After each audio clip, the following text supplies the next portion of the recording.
አንድ ቀን የተማሪዎቿን ምግብ የምትበላ አስተማሪ ነበረች። ስሟ ቬሮኒካ ነበር። ማንም ሰው እንደዚህ አይነት ነገር ታደርጋለች ብሎ የማያምናት ውበት ነበራት። ቬሮኒካ በትምህርት ቤቱ በሚገኘው ቢጫ ክፍል ውስጥ ያሉትን የኬጂ ተማሪዎች ታስተምር ነበር። ተማሪዎቿ የምሳ ሰዓት ሲሆን ሁልጊዜ ምግባቸውን ይሰጧት ነበር። እሷም የክፍሉን በር ዘግታ ተማሪዎቿ መራባቸው ሳያስጨንቃት ምግባቸውን አንድ በአንድ ትበላ ነበር። በልታ ከጠገበች በኋላ ተራፊውን እንዲበሉ ትሰጣቸው ነበር። ቬሮኒካ ልጆቹ ምግባቸው ውስጥ የገቡትን ጀርሞች እየበላች እንደሆነ ተዋሻቸው ነበር። የዋህ የሆኑት ልጆች ምግባቸውን ይሰጧት ነበር። ቬሮኒካ ለምሳ ምን መብላት እንደምትፈልግ ለልጆቹ መናገር ጀመረች። ወላጆቻቸው ይህንን ወይም ያንን እንደሚፈልጉ እንዲነግሯቸው አንድ በአንድ ትነግራቸው ነበር። ለምሳሌ የናኦሚ እናት ምርጥ መኮረኒና ፓስታ ትሰራ ነበር። ስለዚህ ቬሮኒካ ሁልጊዜ እነዚህ ምግቦች እንድታመጣ ትነግራት ነበር። ሌላዋ ተማሪ ማያ እናቷ ታዋቂ ሼፍ ነበረች። ሁልጊዜ በስጋ የሚሰሩ ምግቦችን ወደ ትምህርት ቤት ታመጣ ነበር። ቬሮኒካ ለልጆቹ የተረፈውን ከመተዋ በፊት እስክትጠግብ ድረስ ትበላ ነበር። አንድ ቀን አንዷ ተማሪዋ በትምህርት ቤቱ ግቢ ውስጥ ራሷን ሳተች። ቀኑ ሙሉ አልበላችም ነበር እና ቬሮኒካ ምግቧን በሙሉ ምንም ሳታስተውላት በልታባት ነበር። ቬሮኒካ ትንሿን ልጅ በመኮሳተር እያየቻት ምግብሽን እንደበላው ከተናገርሽ በዚህ ክፍል ውስጥ ማንም ሰው ከአንቺ ጋር እንዳይነጋገር ወይም እንዳይጫወት አደርጋለሁ፣ ብቻሽን ትሆኛለሽ አለቻት። ምስኪኗ ልጅ ፈርታ ዝም አለች። ስሟ ኤማ ነበር። እናቷ ምርጥ ምግቦችን የምትሰራላት ልጅ ነበረች። ከትምህርት ቤት መውጫቸው ሰዓት ላይ እናቷ ከትምህርት ቤት ልትወስዳት መጣች። ኤማ መቆም አልቻለችም። የትምህርት ቤቱ ነርስ ልጇ በረሃብ ራሷን ስታ እንደነበረ ገለጸችላት። ቬሮኒካ ድርጊቷን ለመሸፈን እየሞከረች ዘላ ገባችና መናገር ጀመረች። ኤማ ምግቧን ለመብላት ፈቃደኛ አልነበረችም። አራበኝም ብላ ምግቧን ወደ መሬት ወርውራ ጣለችው አለች። እናትየው ማርያ ልጇ ላደረገችው ነገር ቬሮኒካን ይቅርታ እየጠየቀች ወደ ቤት ወሰደቻት እና ኤማ ምግቧን ለምን ወርውራ እንደጣለች ጠየቀቻት። ኤማ በክፍል ውስጥ እንዳትገለል በመፍራት ምግቧን በስህተት እንደተደፋባት እየተንተባተበች ለእናቷ ዋሸች። ወይዘሮ ማርያ በልጇ አይኖች ውስጥ ያለውን ፍርሃት ሳታይ አልቀረችም። አስቀምጣ ደጋግማ ልትነግራት የምትፈልገው ነገር ካለ ጠየቀቻት፣ ግን በአጋጣሚ ብቻ እንደሆነ በመናገር ራሷን ነቀነቀች። ከዚያም ለእናቷ ሩዝ ወደ ትምህርት ቤት መውሰድ እንደምትፈልግ ነገረቻት። ይህ አስተማሪዋ ቀደም ብሎ በትምህርት ቤት ውስጥ የጠየቀቻት ነበር እና ወይዘሮ ማርያ ኤማ ሩዝ እንደማትወድ እያወቀች ልጇ ሁልጊዜ ሩዝ ወደ ትምህርት ቤት ለመውሰድ ለምን እንደምትገፋፋ አልገባትም። በዚያም ምሽት ወይዘሮ ማርያ መተኛት አልቻለችም። የልጇ ባህሪ በጣም አስጨንቋት ነበር። በኤማ አይኖች ውስጥ ፍርሃት ይታይ ነበር። በሚቀጥለው ቀን ጠዋት አንድ ነገር ለመሞከር ወሰነች። የኤማን ምሳቃ አዘጋጀች፣ ግን በዚያን ጊዜ ውስጥ ምን እንዳስገባች ለኤማ አላሳየችም። የምሳቃውን በነጭ ሩዝ ሞላችው። ኤማ ሁልጊዜ የምትጠላው ምግብ ነበር። ወይዘሮ ማርያ ልጇ ይበቃታል ብላ የምታስበውን ያህል በቦርሷ ውስጥ አስገባች። ኤማ በዚያ ጠዋት ትምህርት ቤት ስትደርስ ከሌሎች የክፍል ጓደኞቿ ጋር ተቀላቀለች። እንደ ሁልጊዜው የምሳ ደውል ሲጮህ ቬሮኒካ ቆማ በሚያምር ፈገግታ ልጆች ምግባችሁን አምጡ፣ አስታውሱ መጀመሪያ ጀርሞች እንዳሉ ማረጋገጥ አለብን አለች። ልጆቹ ተራ በተራ የምሳቃቸውን ወደ ጠረጴዛው አመጡ። ቬሮኒካ አንድ በአንድ ከፈተቻቸው። እያንዳንዱ ምግብ እያሸተተች አሁን ይሄ ትንሽ ጀርሞች አሉት፣ ስለዚህ አጸደዋለሁ እያለች ማንኪያውን ወደ አፏ ጨመረች። እናትሽ ድንቅ ምግብ አብሳይ ነች፣ አትጨነቂ፣ ጀርሞቹን ላንቺም አጸደዋለሁ። የኤማ ተራ ሲደርስ ቬሮኒካ የምሳቋን በችኮላ ነጠቀች። ቬሮኒካ ሩዝ እንደሆነ ተስፋ አደርጋለሁ አለች። ክዳኑን ስትከፍት የሩዙ ሽታ ኤማን እንደሸተታት ፊቷን አጨፈገገች። ኤማን እናትሽ ቀጣይ እንደዚህ አይነት ምግብ እንድትሰጥሽ ንገሪያት አለች። እሷም ቬሮኒካን ምግቧን ስትበላ እያየች ራሷን ነቀነቀች። ከሰዓታት በኋላ ኤማ ወደ ቤት ስትመለስ እናቷ ምግቧን እንደጨረሰች ተረዳች። ኤማ ሩዝ ከልቧ ስለምትጠላ ይህ በጣም ያልተለመደ ነበር። በእርግጥ ኤማ ሩዝ ከመብላት ይልቅ መራብን ትመርጣለች። ወይዘሮ ማርያ ባዶውን ምሳቃ እያየች ባለማመን ደንግጣ ቀረች። አንድም የሩዝ ፍሬ አልቀረም። እየታጠበ መስሎ አገኘችው። ኤማ በአልጓ ላይ አሻንጉሊቷ ጋር እየተጫወተች ነበር። ነገር ግን የእናቷ ድምፅ በክፍሉ ውስጥ በቀስታ ተሰማ። ኤማ ነይ የኔ ልጅ። ትንሿ ልጅ ደነገጠች። ቀስ ብላ ወደ እናቷ ጎን ሄደች። ዛሬ ምግብሽን በሙሉ በልተሻል? ወይዘሮ ማርያ ጠየቀቻት። የኤማ ከንፈሮች ተንቀጠቀጡ። የእናቷን አይኖች እያየች አዎ እማዬ አለች እየተንተባተበች። እርግጠኛ ነሽ? እናቷ በቀስታ ጠየቀቻት። ሩዙን ጨርሰሻል? ባለፈው ሳምንት ለመብላት እምቢ ያልሽው ያው ሩዙ ማለቴ ነው። የኤማ አይኖች እንባ ተሞሉ። ይሄ እንደታለቅሽ የሚያደርግሽ ነው አለቻት። ያኔ ነበር ወይዘሮ ማርያ የሆነ ችግር እንዳለ ያወቀችው። ከመምህሯ ጋር እንደምትነጋገር ነገረቻት። እናቷ ከቬሮኒካ ጋር እንዳትነጋገር እየለመነች ኤማ አለቀሰች። ወይዘሮ ማርያ የልጇ አይኖች ውስጥ ያለውን ፍርሃት ማየት ችላለች። ስለተፈጠረው ነገር እንድትነግራት ሞከረች። ነገር ግን ኤማ ለእናቷ አንድም ቃል ለመናገር ፈቃደኛ አልሆነችም። በዚያ ምሽት ወይዘሮ ማርያ ኤማ ከተኛች ከሰዓታት በኋላ የመመገቢያ ጠረጴዛ ጠረጴዛ ላይ ተቀምጣ ነበር። እያንዳንዱን ቃልና ፍርሃት አይታ ደጋግማ አሰበች። ከዚያም ስለ ጉዳዩ ለማጣራት ወሰነች። በማግስቱ የቬሮኒካ ተወዳጅ ምግብ የሆነውን ሩዝ ጠቀለለችና ልጇን ወደ ትምህርት ቤት ወሰደች። ከጥቂት ደቂቃዎች በኋላ ደረሱና ወይዘሮ ማሪያ ልጇን ወደ ክፍሉ አስገባች። ቬሮኒካን አገኘቻት። እሷም ልጆቹን ወደ ክፍል ስትቀበል በሀፍረት ፈገግ አለች። ወይዘሮ ማሪያ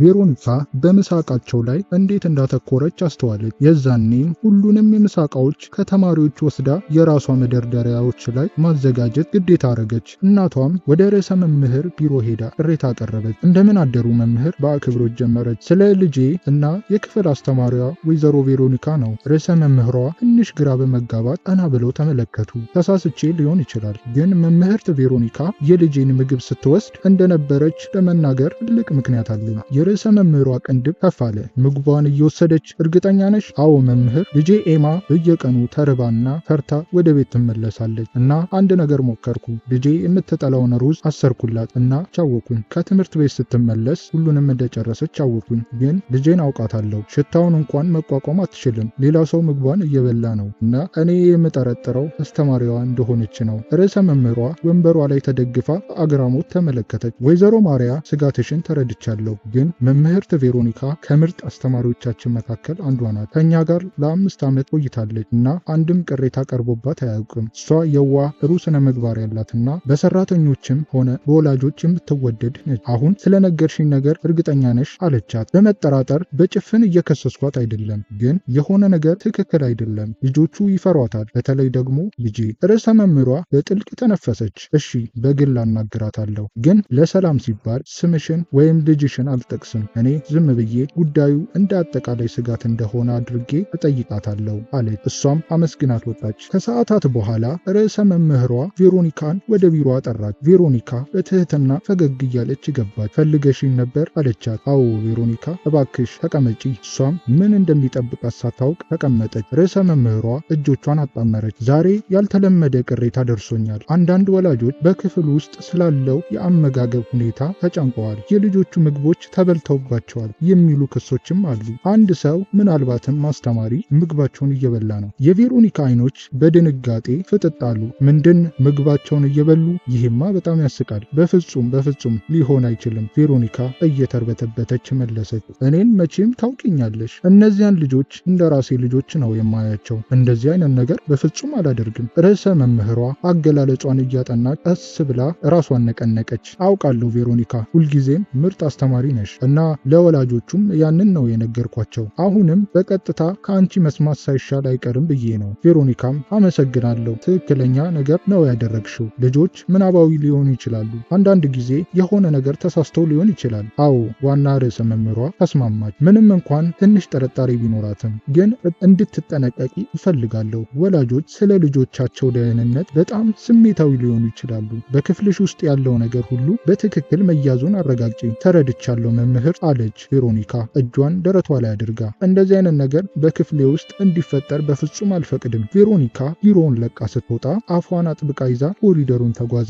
ልቧን በጣም ይመታ ነበር። በውስጧ ማን ሊነግራት ይችላል ብላ እያሰበች ወደ ክፍል ገባችና የልጆቹን ፊት ተመለከተች። ቬሮኒካ ፈገግ ስትል የኤማ አይኖች ወዲያውኑ ዞሩ። ስለዚህ ከእናንተ ውስጥ አንድ ሰው ለወላጁ ተናግሯል ማለት ነው ብላ ለመቀመጥ ወንበሯን ወደ እሷ እያስጠጋች ከዛሬ ጀምሮ ምን እንደማደርግ ታያላችሁ አለች። ከዚያን ቀን ጀምሮ ስጋት ውስጥ ገባች። የክፍሉን መስኮትና በር ቀድማ መቆለፍ ጀመረችና ለወላጆቻቸው ከተናገሩ ምን እንደምታደርጋቸው አሳወቀቻቸው። አንድ ማለዳ ሚሚ የምትባል አዲስ ተማሪ መጣች። ሚሚ ምግብ የምትወድ ቀጥተኛና የማወቅ ጉጉት ያላት ልጅ ነበረች። የምሳ ሳጥኗ ሁልጊዜ በሚጣፍጥ የስጋ ወጥ የተሞላ ነበር። ቬሮኒካ የሚሚን ምሳቃ ለመጀመሪያ ጊዜ ስታይ አይኖቿ በስግብግብነት ተከፈቱ። ሚሚ ምግብሽን አምጪ፣ ጀርሞች እንዳሉበት ልፈትሽ አለች ለስለስ ባለ ድምፅ እጇን እየዘረጋች። ግን ሚሚ አመነታችና መናገር ጀመረች። እናቴ ምግቤን ለማንም መስጠት እንደሌለብኝ ነግራኛለች አለች። ቬሮኒካ ፊቷን አኮሳተረች። ስለዚህ አስተማሪሽ ጀርሞችን እንድትፈትሽልሽ አትፈልጊም? ሌሎች ልጆች ደነገጡ። ሚሚም በፍርሃት የምሳቃዋን ሰጠቻት። ቬሮኒካ በፍጥነት ከጠረጴዛ ጀርባ ተቀመጠች። ምሳዋን በላችባት። ልጆቹም ተቀምጠው ሆዳቸው በረሃብ እያጉረመረመ ሲመለከቱ ቬሮኒካ እስክትጠግብ ድረስ በላች እና የቀረውን ትራፊ ሰጠቻቸው። የምትወዳቸውን ምግቦች በሙሉ ስለበላች ለሷ በጣም ደስ የሚል ቀን ነበር። ከሰዓታት በኋላ ወደ ቤት ደረሰችና ሆዷ እንደ ነጎድጓድ ማጉረምረም ጀመረ። ቬሮኒካ ሆዷን ይዛ ወደ መጸዳጃ ቤት ሮጠች። እዚያም ሌሊቱን ሙሉ በህመም እያለቀሰች አሳለፈች። በማለዳ ደክማ ትምህርት ቤት ደረሰች። ሆኖም በስግብግብነቷ ለማረፍ ፈቃደኛ አልነበረችም። ባለፈው ምሽት የሆነችው ሳያስጨንቃት አሁንም የልጆቹን ምግብ መብላት ፈለገች። በዚያም ቀን የሚሚ ተራ ደረሰ። ግን በድጋሚ እናቷ የሰጠቻትን ምግብ ለመስጠት ፈቃደኛ አልሆነችም። ይልቁንም ቬሮኒካን አይኖቿን ተመለከተችና መናገር ጀመረች። ምግቤን ከወሰድሽ ለእናቴ እነግራታለሁ አለች። ቬሮኒካም ደነገጠች። ቬሮኒካ ሚሚ ለእናቷ እንደምትነግራት ማስፈራራቷን ማመን አልቻለችም። ቬሮኒካ ወደ ክፍሉ ጀርባ ወንበር ላይ እንድትቀመጥ አደረገቻትና ሌሎች ተማሪዎች እንዳያናግሯት ወይም እንዳያጫውቷት ነገረቻቸው። ይህ ለእናቷ እንደምትነግርባት በማስፈራራቷ የተሰጠ ቅጣት ነበር። ቬሮኒካ መላው ክፍል ሚሚን ችላ እንዲል አደረገች። ማንም አላናገራትም፣ ማንም አላጫወታትም። ምስኪኗ ሚሚ ብቻዋን ተቀመጠች። ትናንሽ አይኖቿ በእንባ ተሞልተው ባደረገችው ነገር ሁሉ ተጸጸተች። በሚቀጥለው ቀን ቬሮኒካ እጆቿን ወገቧ ላይ አድርጋ ከክፍሉ ፊት ለፊት ቆማ ልጆቹ ምግባቸውን ወደፊት እንዲያመጡ አዘዘች። ሚሚ ምግቧን ይዛ ወጣች። ቬሮኒካን ሌሎች ተማሪዎች እንዲያናግሯት እንድትነግራት ለመነች። ለእናቴ አልነግርም አለች። እሷም ምግቡን አሸተተችውና ወሰደች። ሆኖም ምግቡን ከበላች ብዙም ሳይቆይ ሆዷ መጮ ጀመረ። ቬሮኒካ በሆዷ ላይ ምን ችግር እንዳለ እያሰበች በመጸዳጃ ቤት ውስጥ ከሰዓታት በላይ አሳለፈች። ሆዷን ይዛ በህመም መጮ ጀመረች። ላብ ፊቷ ላይ ፈሰሰ። በዚያን ጊዜ ቬሮኒካ በጣም ታመመች። ፈጣሪ ከዚህ ጉድ ካወጣት የየትኛውንም ልጅ ምግብ ዳግመኛ እንደማትበላ መለመን ጀመረች። ቬሮኒካ እስከዛሬ እንዲህ አይነት ህመም ተሰምቷት አያውቅም። ቀኑም በህመም ጨርሳ ወደ ቤት ተመለሰች። በማግስቱ ትምህርት ቤት ደረሰች። ስግብግብነቷ አሁንም እረፍት አልሰጣትም። የልጆቹን የምሳ ዕቃዎች ባሸተተችው ቅጽበት የምግብ ፍላጎቷ እንደ እርግማን ተመለሰ። ልጆች አለች በደካማ ድምፅ፣ ምግባችሁን አምጡ፣ ጀርሞችም ማረጋገጥ አለብኝ። ተማሪዎቹ ሳይወዱ በግዳቸው ታዘዙ። ቬሮኒካ ሁሉንም ነገር በልታ ተራፊ አስቀረች። የሚሚ ተራ ሲደርስ ምሳቃዋን ነጥቃ በኃይል ከፈተችው። መዓዛው አፍንጫዋን መታ። ፈገግ አለችና እንደለመደችው በስግብግብነት መብላት ጀመረች። ሚሚ በጸጥታ ቆማ ትመለከታት ነበር። እሷን የምትመለከትበት መንገድ እንግዳና የሚያስጨንቅ ነበር። ይህም ቬሮኒካን ትንሽ ምቾት እንዳይሰማት አደረገ። ሆኖም ግን ችላ ብላ መብላቷን ቀጠለች። ከጥቂት ደቂቃዎች በኋላ አሁንም እየበላች ሳለ ቬሮኒካ ድንገተኛ የማዞር ስሜት ተሰማት። የልብ ምቷ መጨመር ጀመረ። የጠረጴዛውን ጠርዝ ያዘች። ላብ ከጭንቅላቷ አንስቶ እየፈሰሰ በፍጥነት ትተነፍስ ነበር። ልጆቹ ደነገጡ። ሚስ ደህና ነሽ? ናኦሚ በፍርሃት ጠየቀች። ቬሮኒካ እጆቿ እየተንቀጠቀጡ ቢሆንም ደህና ለመምሰል ሞከረች። ደህና ነኝ ልጆች፣ ራስ ምታት ብቻ ነው አለችና ወንበሯ ላይ ወድቃ ራሷን ሳተች። ልጆቹ በሙሉ በፍርሃት ጮሁ። ርዕሰ መምህሯ ክፍላቸው ስትደርስ በሩ ተቆልፎ ነበረ። በሩን ሰብራ ገባችና ልጆቹ ሲያለቅሱ አገኘች። ቬሮኒካም ወንበሩ ላይ ወድቃ ነበር። ትንፋሿ ደካማ ነበር። ርዕሰ መምህሯ ጮኸች። አምቡላንስ ተጠራና በደቂቃዎች ውስጥ ወደ ሆስፒታል ተወሰደች። ዶክተሮቹ ያለ እረፍት ምርመራዎችን አደረጉላት። ከሰዓታት በኋላ ከዶክተሮቹ አንዱ ወጣ። ፊቱ ግራ ተጋብቶ ነበር። በህይወት አለች፣ ግን ይህ እንግዳ ነገር ነው። ሐኪሙ መድኃኒት እየወሰደች ነበር ብሎ ጠየቀ። ርዕሰ መምህሯ ራሷን ነቀነቀች። እኔ እስከማውቀው ድረስ መድኃኒት አትወስድም። እስከዛሬ ድረስ ደህና ነበረች። ዶክተሩ ፊቱን አኮሳተረ። ርዕሰ መምህሯም ወደ ትምህርት ቤት ተመለሰች። በትምህርት ቤት ውስጥም ዜናው በተማሪዎቹ መካከል ተሰራጭቶ ነበር። ትንሿ ሚሚ በክፍሉ ጥግ ላይ በጸጥታ ተቀምጣ ምሳቋዋን ይዛ ነበር። እናቷ ልትወስዳት ስትመጣ ርዕሰ መምህሯ ወደ ጎን ጠርታ የሆነውን ነገር አስረዳቻት። ሴትየዋ የትኛው አስተማሪ እንደሆነች ስትጠይቅ አይኖቿ ፍጥጥ አሉ። ርዕሰ መምህሯ መለሰች። መምህርት ቬሮኒካ ከሚሚ የምሳ ዕቃ ከበላች በኋላ ራሷን ስታ ወደቀች። የሚሚ እናት አፏን በእጇ ይዛ ደነገጠች። ወይኔ ጌታዬ፣ ያ ምግብ ለማንም አልተዘጋጀም ነበር። ልጄ የልብ ህመም አለባት። መድኃኒቷ ሁልጊዜ ከምግቧ ጋር ይደባለቃል። እናም መጠኑ በጣም የተወሰነ ነው። መድኃኒቱን የሚወስድ ማንኛውም ሰው ራሱን እየመረዘ ነው። ርዕሰ መምህሯ ደነገጠች። መርዝ? የሚሚን እናት ጠየቀች። እሷም መድኃኒቱ በከፍተኛ መጠን ከተወሰደ የልብ ድካምና ከባድ የኩላሊት ጉዳት እንደሚያስከትል ገለጸችላት። ሚሚ ምግቧን ከማንም ጋር እንዳታጋራ ሁልጊዜ እነግራታለሁና አስተማሪዋ ምግቧን እየበላች እንደሆነ ነግራኝ አታውቅም። እናቷም ልጇን ወደ እሷ አቀረበችና ለምን ዝም እንዳለች ጠየቀቻት። ሚሚ ማውራት ስትጀምር አይኖቿ በእንባ ተሞሉ። ምግቤን ካልሰጠዋት ሁሉም እንዲጠሉኝ ታደርጋለች አለች። እንደገና ምግቤን እንዳትበላ ለማስጠንቀቅ የሞከርኩ ቀን በክፍል ውስጥ ያሉትን ሁሉ ከእኔ ጋር እንዳያወሩ ወይም እንዳይጫወቱን ትነግራቸዋለች። እሷም ጆሮዎቿን ማመን አልቻለችም። ሆስፒታል ያለችው ቬሮኒካ ከነቃች በኋላ አስደንጋጭ ዜና ሰማች። ዶክተሩ ኩላሊቷ እንደተጎዳ ነገራት። ከመጠን በላይ መድኃኒት እንደወሰደች ነገራት። መድኃኒቱ የአካል ክፍሎቿን እንደጎዳ ገለጸ። ቬሮኒካ በፍርሃት በፍርሃት ተሞላች። በጭራሽ ማንኛውንም መድኃኒት ትወስድ አልነበረም አለች ለዶክተሩ። እሱም ትከሻውን ነቀነቀና በደሟ ውስጥ የመድኃኒት ምልክቶች እንዳገኘ ገለጸላት። ምናልባት አንድ ሰው አዲስ ነገር ሰጥቶሽ ሊሆን ይችላል አላት። እሷም ወዲያውኑ ስትበላ የነበረውን የተማሪዎቿን ምግብ አስታወሰች። በዚያን ጊዜ ባደረገችው ነገር ሁሉ መጸጸት ጀመረች። ስግብግብነት የኃላፊነት ስሜቷን እንዲያሸንፍ ባትፈቅድ ኖሮ ብላ ተመኘች። የጥፋተኝነት ስሜት ነፍሷን ሲያንቀጠቅጥ እንባ ከፊቷ ላይ ፈሰሰ። ንጹሐን ልጆችን የስግብግብነቷ ሰለባም አደረገች።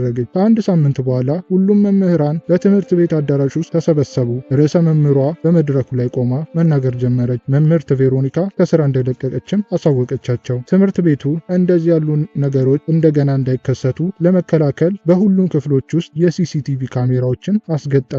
የወላጆች ቅሬታዎች በቁም ነገር መወሰድ ጀመሩና አስተማሪዎቻቸውንና ተማሪዎቻቸውን በደንብ መከታተል ጀመሩ። ስግብግብነት እንደ ካንሰር ከውስጥ የሚበላ አይነት ጸጥ ያለ መርዝ ነው። አንድ ሰው የራሱ ያልሆነውን ነገር ሲወስድ ሌሎችን ከማዋረድ በተጨማሪ መቆጣጠር የማይችለው መዘዞች ይዞ ይመጣል።